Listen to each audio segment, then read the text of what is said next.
Minister, $1 million will be allocated in next month's budget to establish a new Indigenous advisory group on domestic violence.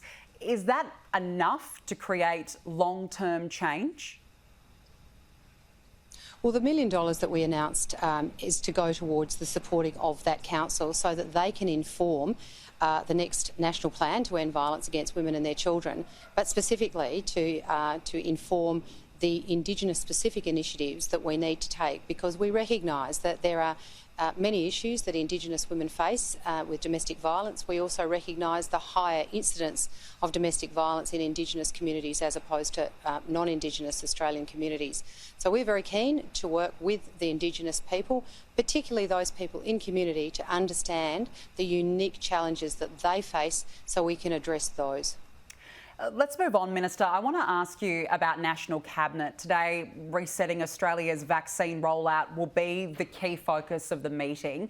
What outcomes are we likely to see, do you think, to get the rollout back on track?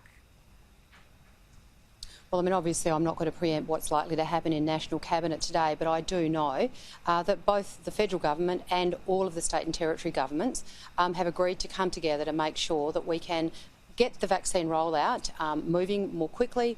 You know, we accept that we have had some challenges with supply and obviously the changing medical advice over recent days and months. And so what I think the Cabinet will seek to do today is to work out how we can best move forward with the vaccine rollout, but at the same time ensuring that the medical advice is adhered to so that every Australian can be confident that when they get a jab in the arm, it will be safe. And how do you restore public confidence in Australia's vaccine rollout? Well, I think the one thing that we have always done is to make sure that we respond to the medical advice. And we had some medical advice recently that has led us to change the approach for the rollout.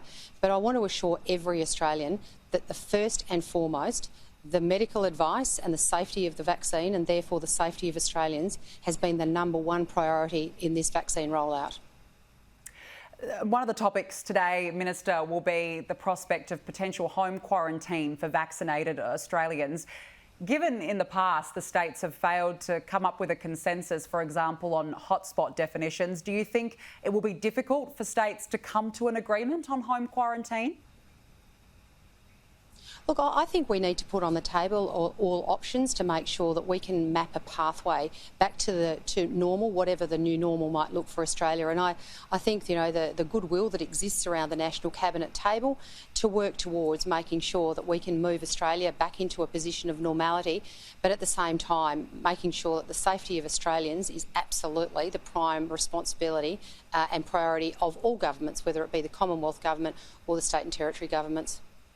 Just finally, today, of course, we've seen the Australia-New Zealand travel bubble open for the first time, many coming to Australia and to New Zealand. Will the federal government now look at other options elsewhere in the world?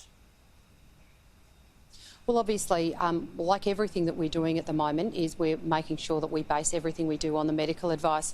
Of course, when it is appropriate for us to be able to open other borders, we would like to do so.